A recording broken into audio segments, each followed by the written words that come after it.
Hello and welcome to another edition of Three Blokes in the Pub, and today again we're not three blokes. There is always a third bloke. He's usually behind the camera or buying a beer or something, so there's always a third bloke somewhere. He might be invisible sometimes, but he's always around somewhere.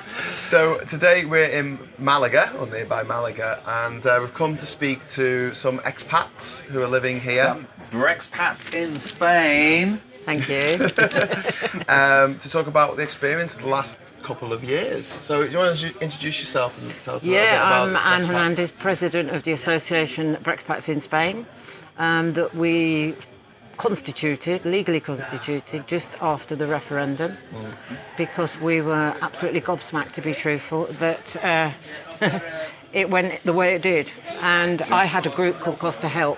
And at that time, straight after, I was getting so many inquiries from predominantly pensioners saying, but they're going to kick us out, what are we going to do? And I'm saying, no, they're not.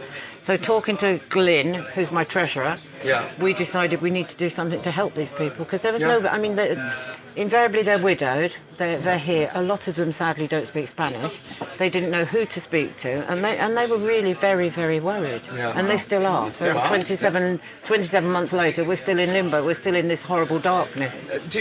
Is there anything coming from the British Embassy over here to help? Or we've done lots of presentations, public presentations. You've done presentations? We have, To the government. But what have they done for you? I mean, have they given you any advice or support? Yes, they attend, and I'm invited to Madrid next week to meet with Robin Walker from Dexu, with the ambassador, with the consuls, etc., with lots of other important people. So yes. What useful information have they given you so far, Anne? Do you want it in a Spanish word? Nada. Nothing. Apart from get yourselves legal. March last year, Theresa May invoked Article 50. And British citizens abroad have had nothing, no information. It's disgraceful. It's disgraceful. Nothing from the British government to say this is what you need to do now. No. And they don't know. And this is the problem. When they all, in the House of Commons, they decided that they were going to invoke Article 50, like more than 80% of members of Parliament, yes, you idiots, you decided to invoke Article 50 without even knowing what it meant. Not just meant to people in the United Kingdom, not the relationship between the UK and the European Union, but British citizens all over the world. And you didn't even let them vote in the first place. So tell me about this as well. So did you get a vote in the referendum? No. If you've lived here more than 15 years, and I've been here 32 plus years, you cannot vote, because they do not keep your electoral register details for that length of time. Although we've been promised this vote for life, it's still not happened. But you've got a British passport. I have a British passport, yeah. All right, so you weren't allowed to vote, even though this absolutely massively impacts your life, whatever happens with Brexit. Yeah. And the EU citizens living in the UK weren't allowed to vote. No. But someone from St Kitts and Nevis in the Caribbean, who was over maybe for a few months on a working visa residency, they could have voted, right? Yeah. I mean, even worse, as a non-EU citizen, come the 29th of March, we won't be able to vote in the EU elections. Neither will we be able to vote in our local Spanish elections. So we have no vote in the world, many of us. What happens? This isn't voting a human right. Well, this is what I... Being able to vote no taxation without representation. This was a big thing I was talking about last week in Seville. And I mean, to be truthful, you say this to the Spanish and they just stand there with their mouths open and they say, but I can't believe that's happening. You need to do something. Yeah, but tell me what? How? Yeah. But do you have to deal with Brits who live here, just don't get it, but Brits who haven't been here as long as you have and voted to leave and think that it's all going to be fine? Oh, there's a few of those as well. I mean, what planet are they living on? Well, I don't, in La La Land, I'm not too sure.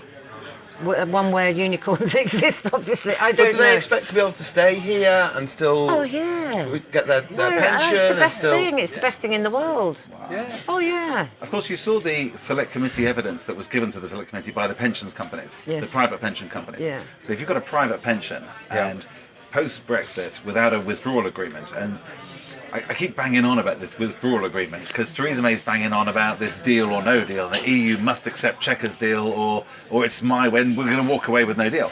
But Chequers has nothing to do with withdrawal agreement. There's two parts to the withdrawal agreement. The first part, and I'll reiterate it again and again and again, is the technical legal separation of the United Kingdom from the European Union. there are three things in that first half, if you like, of the WA, the first of which, is protecting the rights of EU citizens in the United Kingdom and British citizens who are living inside the EU. That's part one. Then you've got the financial settlement, fulfilling our financial obligations and the checks that we've written and sent in the post. Yeah. And that's come down to about £39 billion now. And the third piece of the withdrawal agreement is the making sure that there's a permanent backstop to make sure that they never build another border on the island of Ireland. Ever. That's the backstop. Right? Those are the three things that need to be resolved within the next 3 weeks.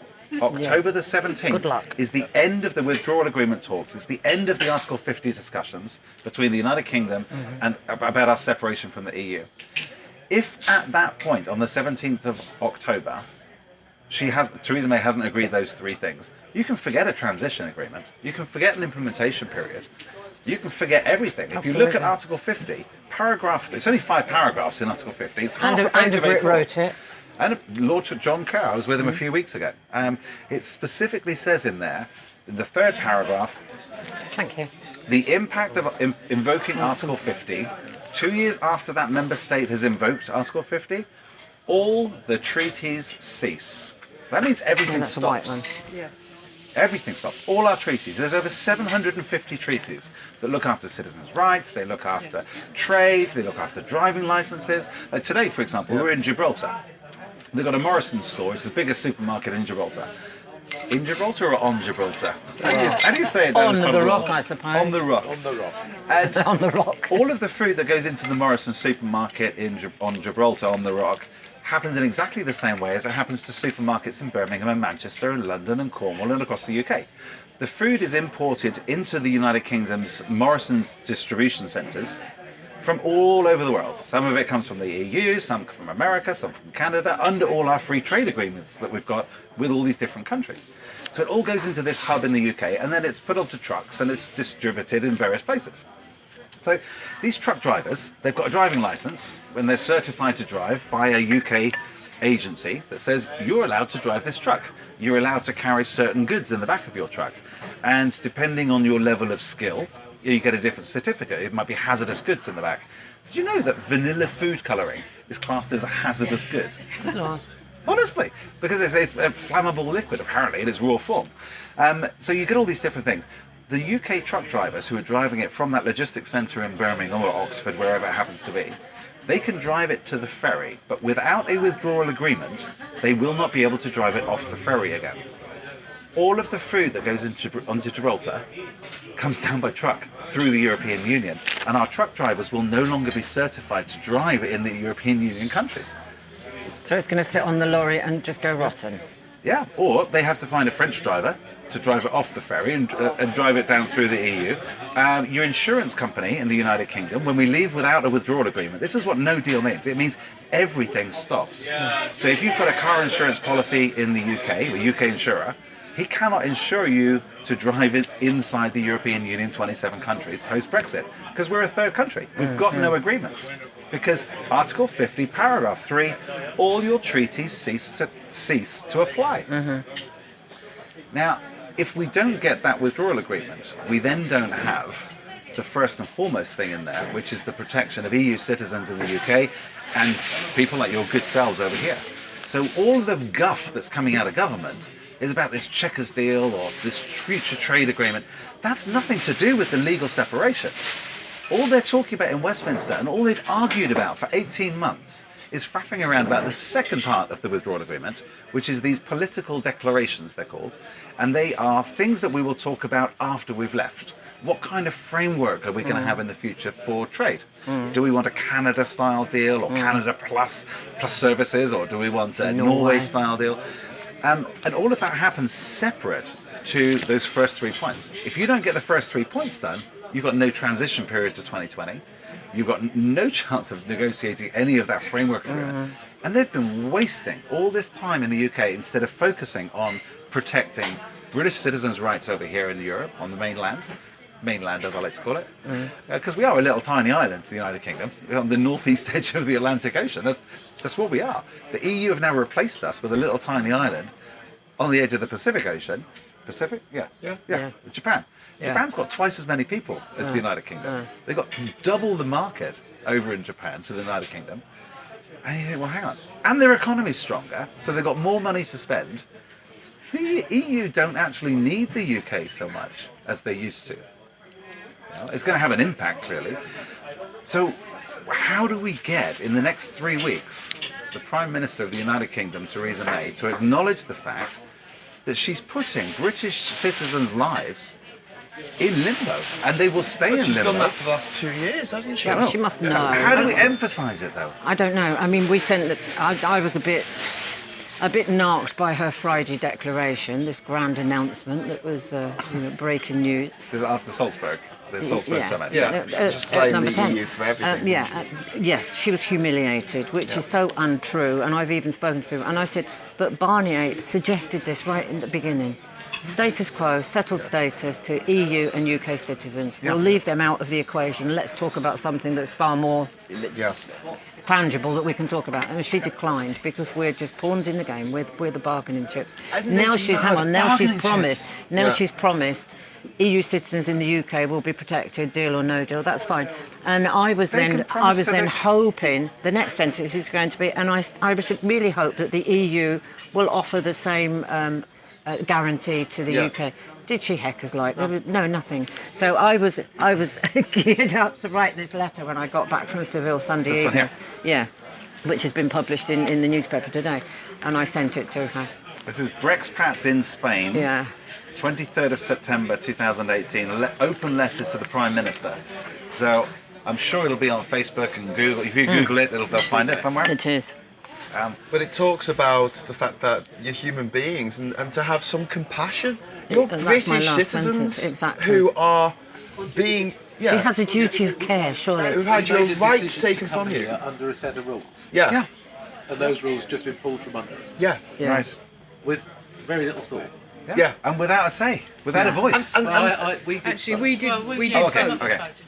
But the fact that it's so quick as well, they activated Article 50 with nothing in place beforehand. They could have done that. There was nothing stopping them from sitting down with the EU beforehand and saying, right, before we activate this, let's get all our ducks in order. Yeah. They chose not to.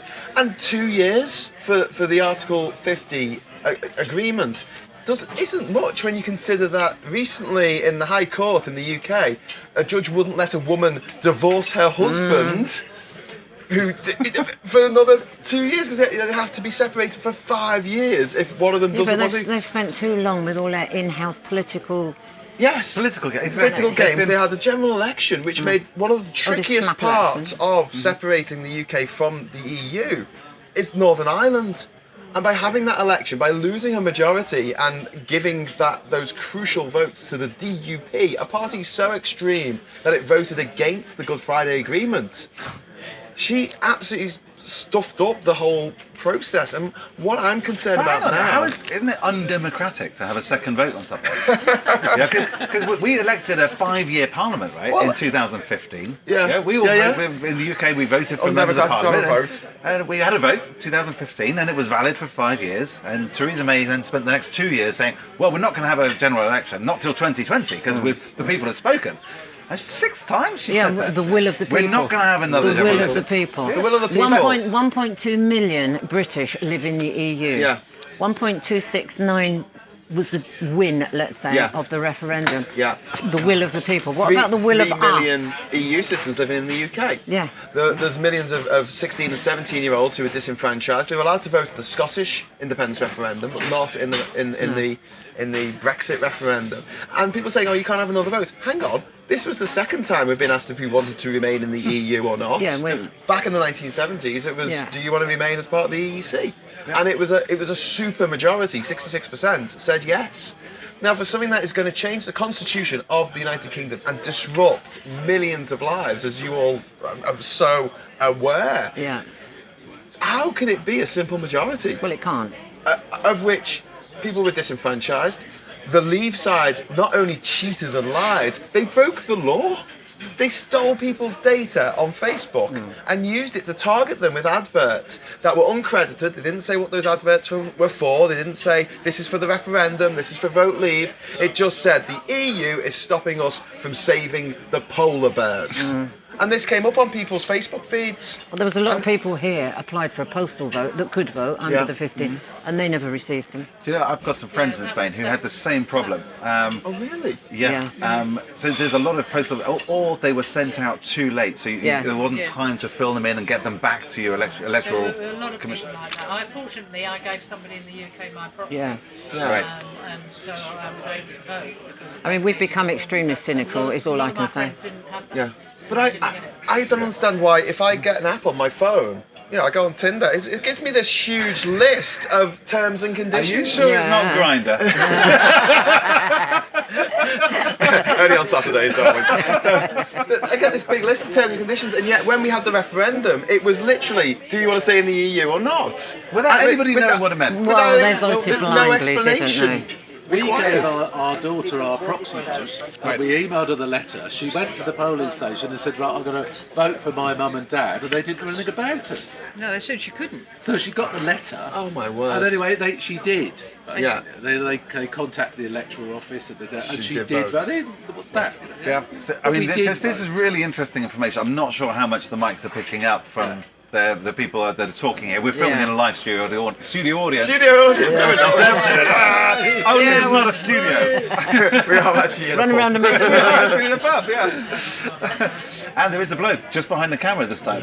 Yeah. So we are three blokes. You're obsessed. It doesn't matter.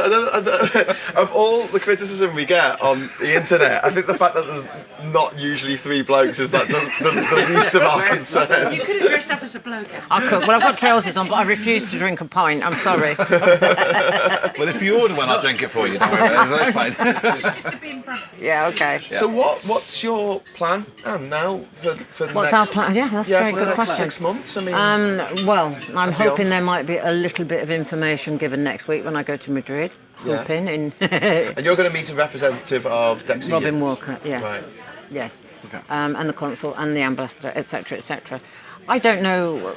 I'm a little bit cynical, rather suspicious as to why, in inverted commas, we've been officially requested. I can't even say invited to attend. Requested. Yes.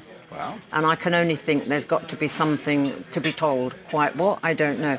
But at every Yeah. meeting, you saying about people didn't have all this information. The government didn't, certainly. At every meeting, the consuls will come and they're furiously scribbling. And I'm saying, what is it you keep writing? That's another point that hasn't been thought of. I've got to send it to them.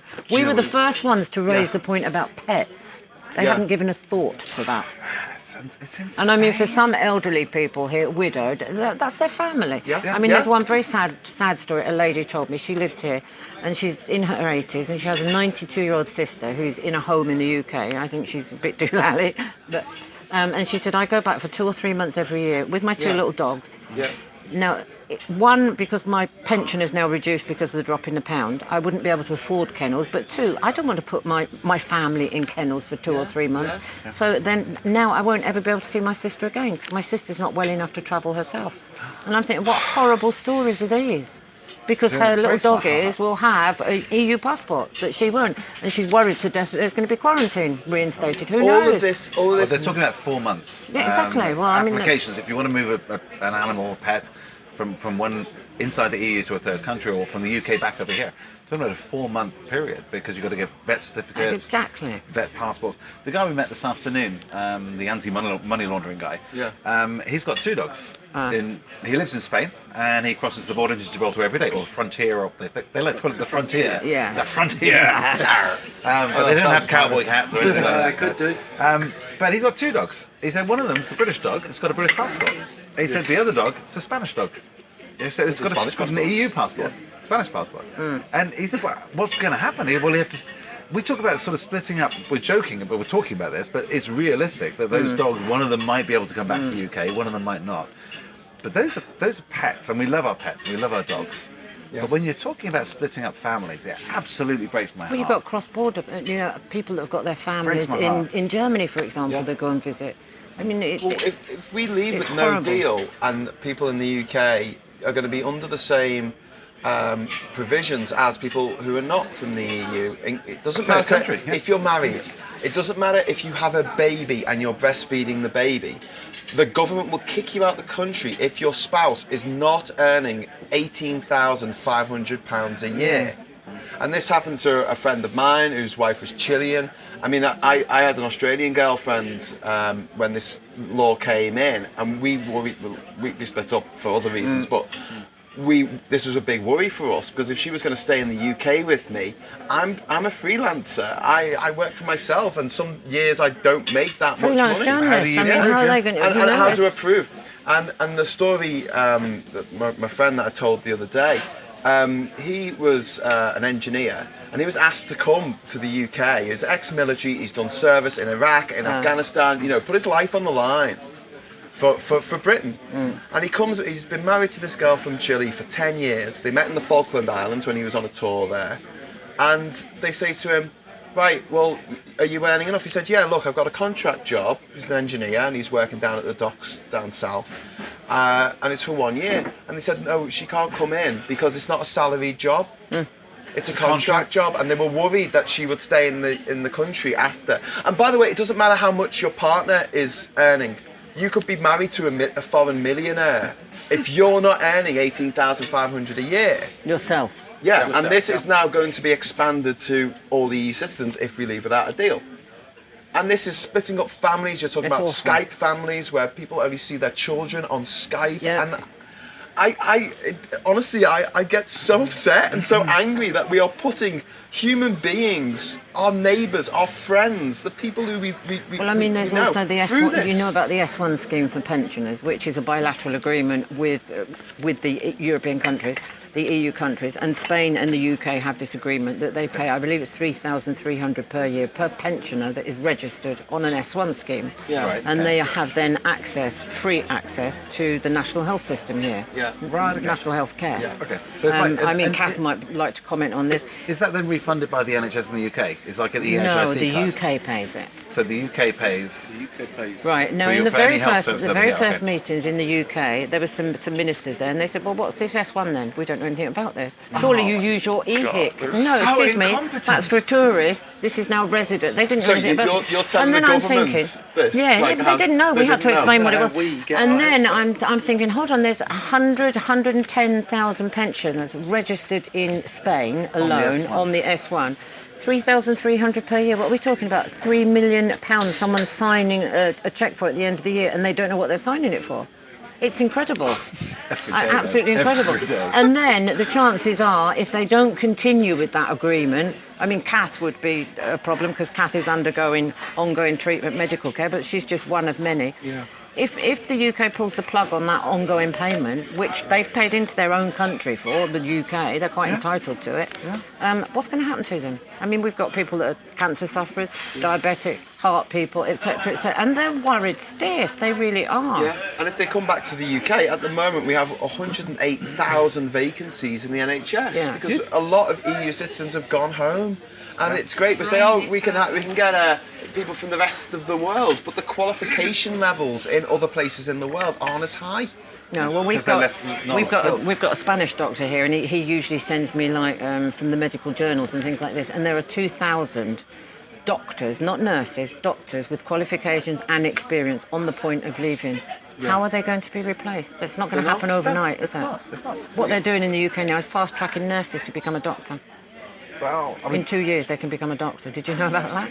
I like the idea It's not of. quite the same. I but, like you the know. ideas of nurses having a career progression. Absolutely. But I did see that thing about fast tracking people to become qualified doctors. But with less training than we used to have. This is a government proposal to reduce the amount of time it takes Well, they've got to, to train cover the doctor. they've got to cover the deficit, the loss. So they've got to train them out faster, So which they've got to means train them out faster. give them less information. So you voted for that, right? If you voted for Brexit, Are they you still voted, gonna- you I voted to have certainly less did not vote for qualified. Brexit. Are they You still voted going to for have zero less- contract hours as Put, well? put that on the side of a bus. Your doctor's gonna be less vote qualified have than less used to be. qualified doctors. Yeah. and others. I mean, and But then then why would you come back to the UK? Because I mean, there's been a lot of talk about stockpiling insulin, and Oh, tell me, yeah. we've got issues with radioactive isotopes for radiotherapy treatment, and these sort of radioactive isotopes, they've got a 30-minute period where they are peak sort of potency, if you like. And they have the patient ready, laying in theatre, ready to be treated with these, and then they're shipped straight in just in time within that 30-minute period to maximise the efficiency. What about organ transplants? You can't stockpile this. Organ transplants. have you thought about that? Because a lot of them come from the EU, don't they? course. Now, Spanish law has an So I'm saying that it's got so many facets to this. isn't it? Yeah. System. So it Every means day that we learn something new. So do I. there's not the same deficit that we have in the UK. But they are Because looking it's, to put it in. they are, and I wish they would, because I get it. It's upsetting, but as someone who's got a donor card myself, it's that situation, isn't it? If it's someone whose organs are viable, they're going to be young, so therefore it's going to be a tragic accident. Yeah. And whatever happens, and you then put the onus on the parents to say, can we take the organs, or the next of kin? When they're absolutely at their wits' end, they've just been worst told period. the worst possible news they could possibly hear. So the Spanish system, I mean, it just makes a lot more They sense, have a lot more compassion. It's opt out. Particularly kidneys and things like that Yeah. in Spain. But it's horrible, and The chances of getting kidney transplant are much higher than in the UK. And Because of that clause. the police come and knock at your door. We had a neighbour, and she was on here, and Yeah. she was on the list for a kidney. Middle of the night, the police knocked on the door. Come on, we got a kidney, and Yeah. she was gone. And she's fine. So, could you imagine that ever happening in the UK? No. You're right. Yeah, I was going to pass it over because this is really interesting information. I don't know if the mic's picked it up. Do you want to repeat it? Yeah, here in Spain, but in the UK, if you're waiting for a kidney, you're waiting for a kidney. The situation that was just described was that somebody was on the waiting list, and because they've got access to 28 other countries, plus cooperation and free trade agreements and agreements with another 60 countries around the world, it's easier to get organ donations and organ transplants when you're a member of a large block of countries with 550 million other people in it. If you limit yourself to your island, it's so much harder. The waits are going to be longer. of course. Now, I hadn't even considered There we things go. like that. I mean, the chap here was just saying that this is the chap that was on the balcony earlier and said, "You can't park there. Move your car up the road." Was that you? When we arrived. Oh my word! But we're friends now. So I'm it's all good. freaking out. I'm driving. I'm all excited. I nearly drove the wrong way around the roundabout on the way here. I got the shock of my life. Jason jumps up. He's half asleep. Right. Oh God! My heart was going for about half an hour after that. Anyway, go on. Anyway, so we laugh and we joke and we get accused of not taking any of this seriously. We bloody well do. Yeah. We really do. And that's why we spend so much time doing what we're And doing. thank you so much. And I'm sure we all would like to give you that appreciative thank you, because someone is taking interest in us, because we just feel out of sight, out of mind. We really That's do. horrendous. That's absolutely horrendous. I mean, And are we you are, to a represented certain in degree. Parliament in the UK? No. So you've got no MP. How am I going to get You can't vote for a representation? member of the European Parliament? I can at the moment, Okay. but not All right. after March 29. So is it a British member of the European Parliament that represents you, or is it a Spanish But we one? don't have anyone representing us.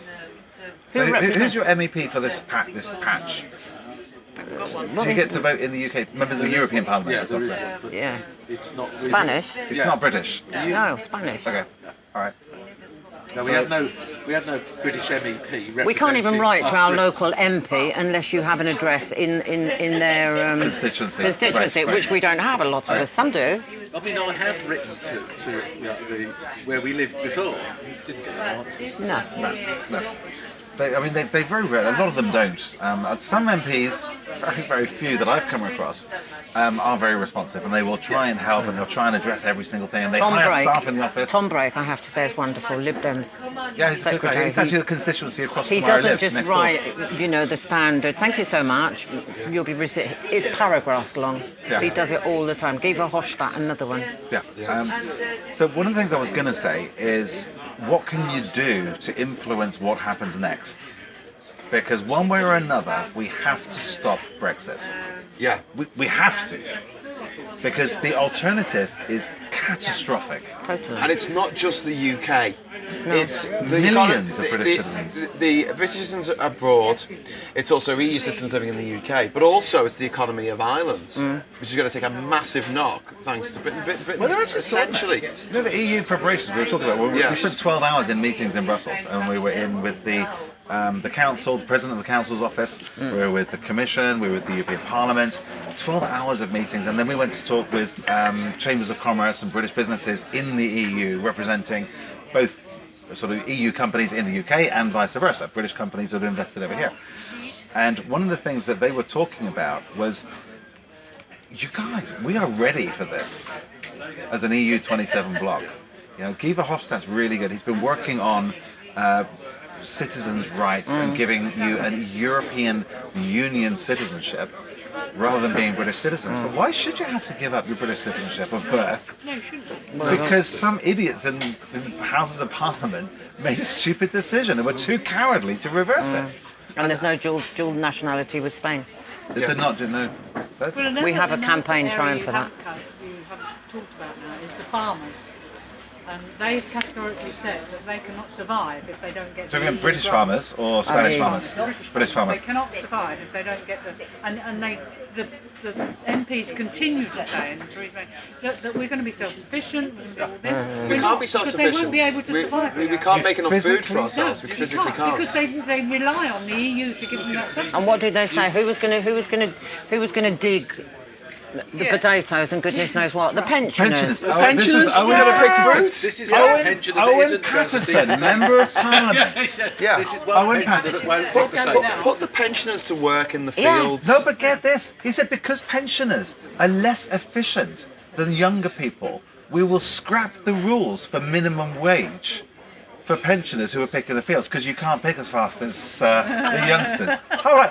Owen Paterson said this during I the know, coalition. that's This is fact. awful. You Yeah, can no, that Google was it. Google sad. it. That Get- was. Get your Google out, folks. Yeah, it was. Get your Google out. It Owen was. Patterson, pensioners fruit picking. Yeah. Just Google it, you'll find it. The guy should not be representing anybody, not You know, even himself. Just before Christmas, I was Makes invited me by angry. the Spanish Chamber of Commerce here to talk about Yeah. Brexit, and I thought, why do they want to hear about Brexit from a Brit? And it wasn't until I had them in tears at the end of it by telling them some of these horror stories, and they're saying, oh my gosh, we didn't realise that it was going to be that severe for you. And I didn't realise, certainly here, 80% of their agricultural export goes to United Kingdom. And these are people that have been in it for life. I mean, here they're very much the peasant, not disrespectfully, but they're farmers. They're farmers, basically, have been for generations, and it's their livelihood. And they're saying, how are we going to survive? Yeah. 80% of our agricultural produce, and I said, well, I don't know. And they said, do you think the people in Britain will pay £3 for a banana, because that's basically what it's going to cost? Yeah. And I thought, no. Of course we won't. So it But if really you- saddens me that 27 other countries have got to suffer as well. Well, it's And not just been and it's no not just fault of those their 27 own. countries. It's every country in the world. Yeah, no, I know. We're entering a situation almost blindly and stupidly, because people don't seem to realise the ramifications of this, in which the country that established rules-based trading around the world a long, long time ago is now saying, we don't want to take part in rules-based trading anymore. We want to write our own rules. Yeah. And it was described to us by our friends in Geneva as the most complex thing that any government has ever tried to do in the history of the world. And we're doing complex, it. or should they say stupid? Yeah, it said complex. I think it's a complex. Yeah, I think they also said stupid, but that was later. And we're doing it at the worst possible time, because this will destabilise the Western world. We're right in the centre of this. We've got Putin on one side, who does not have our best interests at heart. He's We've killing got British Trump citizens on on the the other side, who does not have our best interests at heart. And He holds Mrs May's hand, let's be fair. But Oh, that's Trump. I see. That's the other problem on the other side. Yeah. the catastrophic economic effects of what Britain is doing, which is this thing of being in sixth gear, going down the motorway and then slamming it into first. Did you hear that analogy before? Yeah. That He situation. tells it so much better than I do. It's like, it's not just our car that's going to be stuffed on the freeway if we put it into first, slam it into first, 140 miles an hour. Do the analogy, because some people may not have heard it. This was the analogy given to us by when we were in Geneva. One of the most senior British international trade negotiators that exist on the planet. Yeah. He's not like, right, he does this stuff day in, day out. He negotiates international trade deals. Yeah. He understands economics. He understands what happens with countries when you make a wrong decision, you go down the wrong road. Yeah. And this But is the description he he gave to described us. it as going down an autobahn at 140 miles an hour in 6th gear, and then you've got your partner in the passenger seat, you've got kids in the back, and you slam the car into first. And that engine is the economy of the UK. And whether the people in the car survive is one thing, whether the engine can keep going is one thing, but to get back up to 140 miles an hour after that shock is going to take a long time. And all the other engine cars rebuilds. are whizzing past us. They're all Or the other crashing into the economies. back of you. Or- Yes, and you're completely right.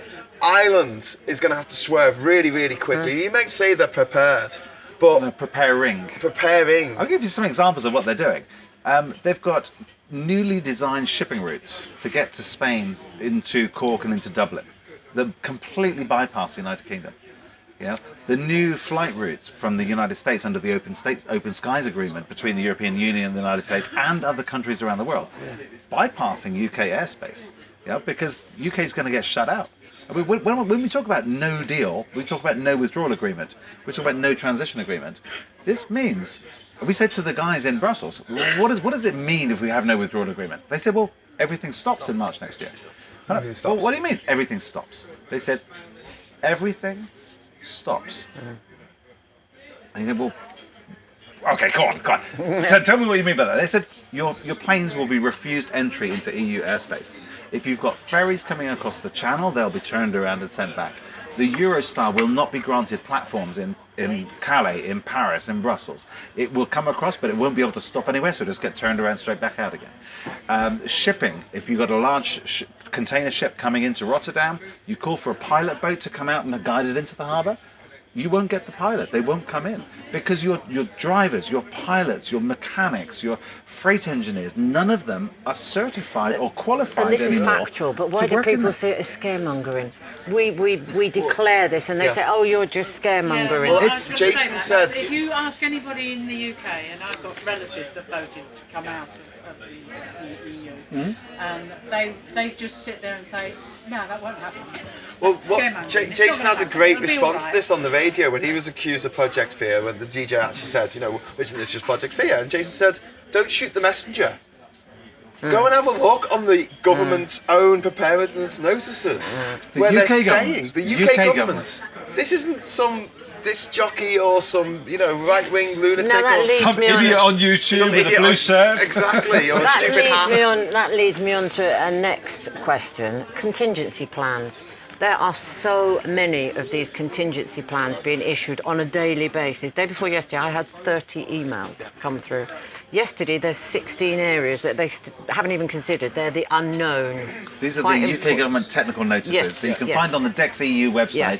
And there's Contingency plans telling you how to best prepare for. Yeah. I think they've got a 16-year-old in the back of DEX EU Right. actually writing I these don't things. care. They've been As they watch prepared. our videos, going, oh, we didn't think of that, and then they They write have it down. been- And This then, actually happened when we were in Geneva. The second set of these technical notices came out, and I'm reading through them on my phone as we're moving from one meeting to another. And I'm like, Graham, have a look at this. He goes, bloody hell, Jason, that's your words that you used a couple of weeks ago in one of the episodes of 3 Weeks Above.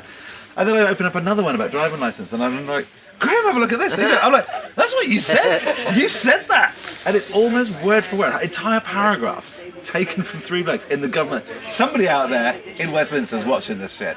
Well, apart from You that, better watch it, and you better learn from it, and listen to people who are on the ground, whose lives are being affected by this. I Get think that in the technical it's utterly notice. heartbreaking. It's horrendous. I can't believe how you're being treated. You're law-abiding citizens. You've not broken any law. None at all. You've Well, hang on, that's why they're exercised- here. Yeah. Have you not heard about yeah, the but it's like hostile crime? Glinson, you know. This is The thing. rug has been pulled out from under our Yeah, feet. exactly. You were offered certain rights that you've enjoyed for the last 40 years. Yeah. And those rights have just been taken from you. we've had and you 11 weren't even allowed a say in the No, no, no. matter. We've had 11 years here retired. Yeah. Yeah. What's going to happen after March next year to us? We don't know. Nobody knows. We don't know. Nobody knows except all the treaties cease to Yeah, apply that's to right. the member state that's leaving. You you spoke earlier about the lorries leaving the UK and getting to the not being able to go any further. Well, it's the same in reverse, isn't it? It is. So come March next year, they're going to be each side of the channel.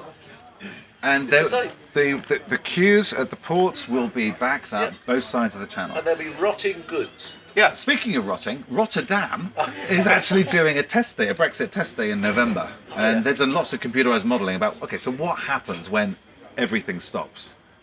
What happens to Rotterdam port? Because at the moment, when we export things out of the UK, we put it onto smallish ships, and it goes to Rotterdam. It's then loaded onto massive container ships and shipped around the world.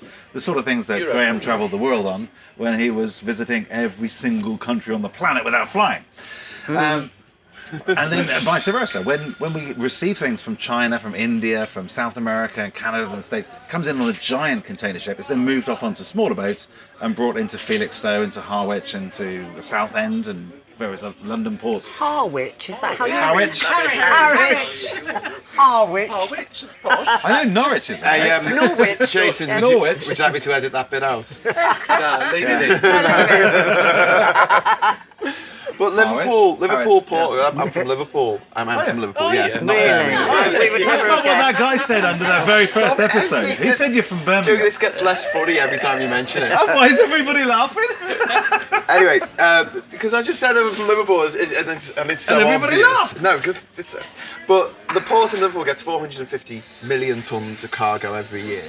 We've got now super containers that can get in, super container ships that can get in, that can hold up to 16,000 containers on one ship. Just to get that in your head.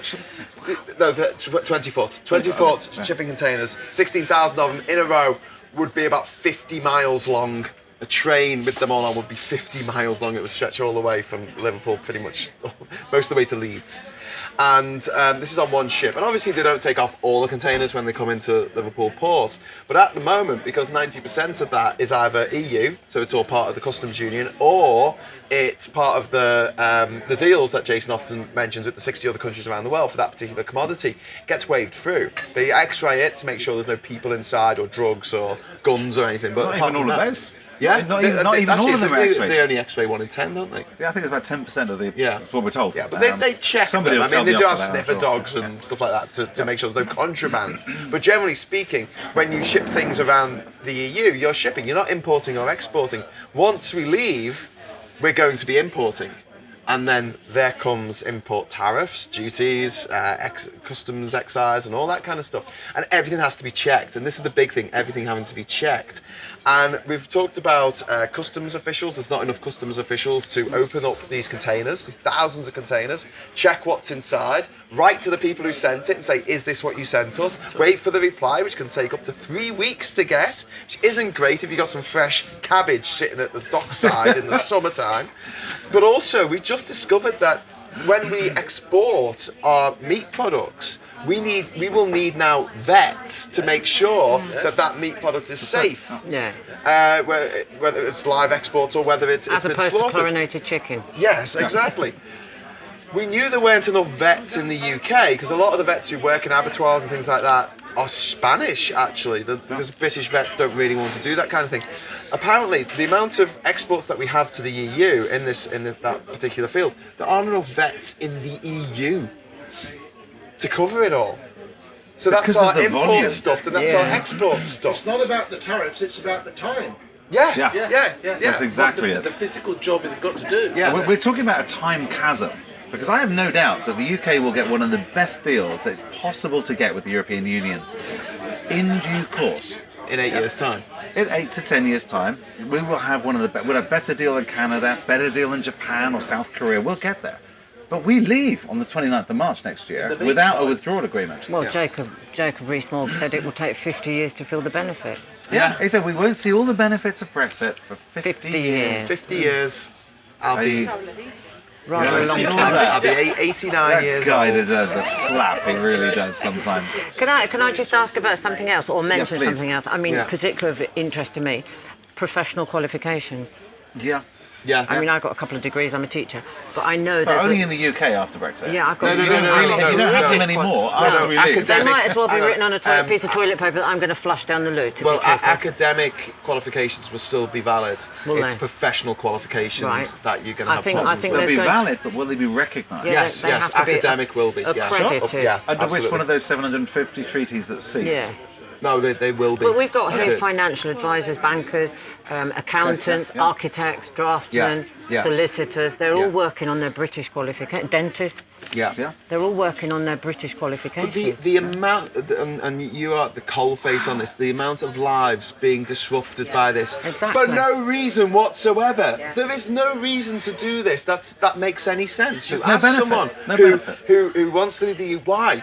And they'll blither on about bendy bananas, blue Yeah. passport, some nonsense about the EU being undemocratic. And you're like, it's more democratic than the UK. Well, they keep saying it's corrupt. It's That's what I Don't keep forget being fish. told. Oh yeah, fish. Fish? Fish really important. aren't Every fish? single man, woman, and child in the UK ate fish for breakfast, lunch, and dinner. It would still Right. only account for 0.5% of our GDP. And I know fish is very Half of important. because- 1%. Yeah. Meanwhile, Goodness 80% of our GDP is coming from our services, which are just Yeah. being thrown to the wolves. We're seeing all the banks, major banks are leaving. We've lost the the clearinghouse for I want to go back to euros. sorry. Yeah, go on. Sorry to jump in. So if these British qualifications are no Yeah. longer Accredited. accredited or attested or whatever Mm-hmm. the phrase is, or certified, Recognised. recognised, these Brits that are over here in Spain and in the other 26 EU countries outside of the UK, who's going to do those jobs? You tell Because me. there's clearly an issue because they're recruiting British people to be doctors and lawyers and engineers and architects and Absolutely. dentists. So you take away their accreditation, they can't do the job. Then what happens? I've not a clue.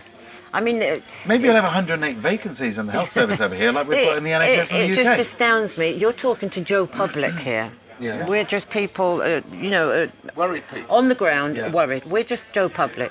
I'm not a political animal. This has been a horrendously steep learning curve for me, learning same- about the same politics for of us, this, yeah. as for a lot of people. A lot of people voted blindly. But surely we've got politicians that are educated people. We're supposed to presume they You'd are. hope so. Yeah. Did you know They- you don't need a single qualification to be a member No, of I know. Parliament? They don't come from the real world in our eyes. They haven't a clue what it's like to have to go out and work and buy your own food from what you're earning, to Yeah. be truthful. They don't Yeah. know what that Yeah. is like, to live They've from never hand to struggled, mouth. and So, one some thing. of them do. I mean, but in the main, Yeah. In the main. we're sitting here Private attacking. privileged educations, a lot We're of sitting them. here attacking our political class in the United Kingdom. Mm. Yeah, we're three blokes in a pub with some incredible guests. Mm. You know, and our political elite, that Nigel Farage likes to call them. Oh, is that he's- Nigel Farage who went to public school and Was a banker. was a city banker, And they he's a spent millionaire? 20 years in politics. Oh right, okay, yeah. Because And they talk about corruption. He's the bloody worst for it. He was boasting about taking £4 million worth of EU expenses. yeah, Yeah, millions of quid. and he's he saying that boasts other about it. people are corrupt. Gaslighting 101. But this is the thing: the idea that these people who are pushing for this kind of thing, they've never suffered. They've never had a hard life. They haven't had this thing where, and this is how I always describe the big difference between rich and poor, and it's simply this: if you are rich, you can make mistake after mistake after mistake, and it doesn't matter. To if you? if you're no, it just doesn't matter. It doesn't matter to you. Look at the mistake they've just made to all of Oh, us. well, yeah, Now it's affecting yeah, all of yeah, us. okay, well, that's- it doesn't matter to them because they're Doesn't matter to rolling in them. dosh. But they'll never ever be on the streets. Yeah, exactly. They'll never lose their family. They'll never be so desperate that they'll turn to prostitution just to make ends meet. That I will, don't know, Boris Johnson, mate. No, he's better Oh my on a zip. God. He's been around the block already. Who would pay for that? He's better on a zip wire. Yeah. So from experience, yeah. You might be halfway there. Oh, heaven help me. But this is it. But, And, yeah. like they will never know what it's like, and to have a political class who haven't got a clue. These ministers are moved around from department to department. Totally they don't know unqualified. anything about trade, and they're put into charge of trade. They don't know anything about the NHS, and they're put in charge of the NHS. They're not a doctor. They're not a nurse. Canada, Trudeau's, his new cabinet are. They're pretty How cool. wonderful is that? Yeah. Do we have a minister for expats? No. We don't have anybody in Westminster who We've got looks a after minister. British We've citizens. got a minister for food rationing. As Oh, we of have, yesterday. yes. We've got to give him his special No, title. food It's- supplies. I Yeah, think. that's it. Food His supplies. proper title is Food food rationing. supplies. Bloody rationing is what it Yeah. is. So not only are you going to get your bloody blue passports, you get a blue ration book to go with it. Yeah. So stick that in your Brexit pipe. And the police are already preparing for anarchy. Oh, yeah. When they Oh, have yeah. to have Leave. ration books We've back. heard that leave. We don't know if this is true, but we heard that leave has been cancelled for 2 Yes, months. Annual leave. Yeah. Annual leave Yeah, yeah. has been cancelled for 2 months after the Article 50 kicks in on March the 29th. I can't And talk can see about it that. in this episode, but I had a series of meetings. Oh my gosh, we were in Bath yesterday evening. We were in Bath yesterday evening. So Since then, it we've would done, be yesterday done 4 afternoon. interviews in like 3 different countries. So. with a police commissioner who's taken over an entire police force. Because the UK police forces, we use 32 different databases, EU databases, every single day. Police forces across the United Kingdom. Everything from the European arrest warrant to the Schengen information system, the EU criminal information system. So we can see when criminals are coming across the EU, they're about to come into the UK. We can catch them, if you like, at the border. We have all of these abilities to do this. 32 different databases. When I sat down with this police commissioner yesterday, he had no idea that all this was going to end for his entire force. I won't say where he is because I don't want to name him. But the actual repercussions, when we were talking about what was going on, he was making page after page after page of notes. And he said, okay, so that's what happens when all the treaties cease. We lose them all. Then there's a case of, okay, well, what are the consequences of that?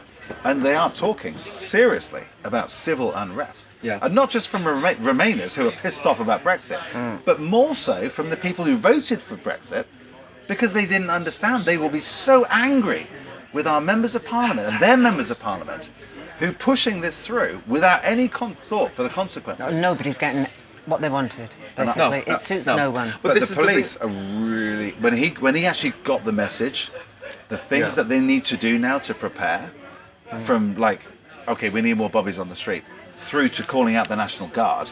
Yeah, which will happen. Is a Martial massive law. range. Martial law. It's will be- Really, really Yeah, concerning. because Frightening. they say every civilization is 3 meals away from anarchy. I mean, it really is when we're in a situation where we don't have enough food to feed ourselves, and this is where I'd rather be in your situation than stuck on the island of Great Britain. Yeah, well, we're in the best place here, for sure. Come April next year. But that doesn't excuse the fact that I think the way you have been treated as British citizens is disgraceful. Absolutely Unforgivable. disgraceful. It's unforgivable. You're being treated like criminals that have done something wrong. And you've been disenfranchised. That's what happens to criminals when they're in jail. They Yeah. lose their right to vote. Yeah. And you've lost your right in something that is massively important in your life. Yeah. And the stories that you've told, and I'm sure you've got many more, Absolutely. of this heartbreak, these families torn apart, sisters who can't see each other, and people who have got medical problems who can't go home, Nope. and again, have you got a message to the people who are watching this, who are maybe soft leavers, who voted to leave but didn't really understand what the implications were? Have you got a message for them? Have I got a message for them? Has anybody else got a message for them? Rather than just Where do leave we it to start? me. Just Yeah, something- I mean, Ask them to give us some understanding and some empathy because they just say to us, "You've left the country." It's, Yeah. you know, Yeah. you're living in the If you've left the sunshine. country, why don't you get citizenship? Yeah. And I get that a lot. And that's if they've left the UK, then they should just get Yes, citizenship. that's- Apply for. I agree. That's what I get told. But then hang on. You chose to live there, so. No, But I we chose haven't to left, live we're in. Europeans and we're still Yeah, in Europe. we came I here chose to as live Europeans. and work in a dozen different countries across the European Union. I'm not going to apply for citizenship for a 9-month period or a 12-month period or maybe 3 years. I want to have that freedom to live and work anywhere I want within the continent that I live on. You know, why should I have to apply for citizenship if I'm living in Slovakia and maybe I don't like it after 6 or 9 months? I want to go to the Netherlands and go and live in The Hague. That's a beautiful city, The Hague. If you ever get to go, Hague's a lovely city. And then I might want to go to Krakow in southern Poland. Then I might want to go to Bratislava in Slovakia. I can do that today. My rights are being taken do that away. years ago. Anne and I came to Spain many years ago. Before when we had Spain to apply joined the for EU. work permits and you had to have medicals. and all Every sorts of 3 things months to at the get- police station. Every 3 months. We don't want to go back to that situation because it's become so much easier now for people to travel and work abroad. And I want my kids and my grandchildren to be able To have do the same So right. absolutely spot on. But then we're told we we're had being the right to selfish. do that. Why shouldn't our future people? So there's a good message there for the soft leave voters. What's your message to Theresa May and the House of Commons, who will come? Theresa May is going to come back from Brussels on around about the 17th of October after this next Leaders Summit. She's going to go to the House of Commons and she's going to say, look, 650 members of Parliament, you've got no deal. You've got no withdrawal agreement because they've refused my Chequers agreement, which was fantasy. I'm not prepared to accept the EU proposal, so we've got no withdrawal agreement, no transition, we've got no deal, and all our treaties are going to cease in 6 months' time. What would you want her to say to the rest of Parliament? I know what I will say to her. Go on. We shall crowdfund, charter enough aeroplanes to send back 320,000 UK residents in Spain. And we will land on your doorstep and you do whatever you want to do with us. Because And it's going to cost you a lot of money. And you'd probably get 550 million people across the EU helping support that. Yeah, we would. And I think it would cost her more than 3,300 300, euros absolutely. per year for each pensioner. We're saving the Because we'll all money be by That's there the plan. in care homes. We are and saving the money by we're living here, here. we're healthy, we're living, we're getting good health care. Yeah. And it will cost that. And that's 350,000 people. 320. 320,000 people just from Spain. just from Spain. And then you've got another 26 countries on top of that where people live and work. 1.2 million in total. Think throughout about Europe. that, Theresa May. And listen, you've been a fabulous guest. Thank you so much. Thank you for having us. Thank you. Thank you. Thank you Really, for coming. very much. Thank you. We got in and at the thank you end. to our lovely audience. We were a bit late. We were late. It's been crazy. Thank you. Thank you, everyone. Thank you, folks.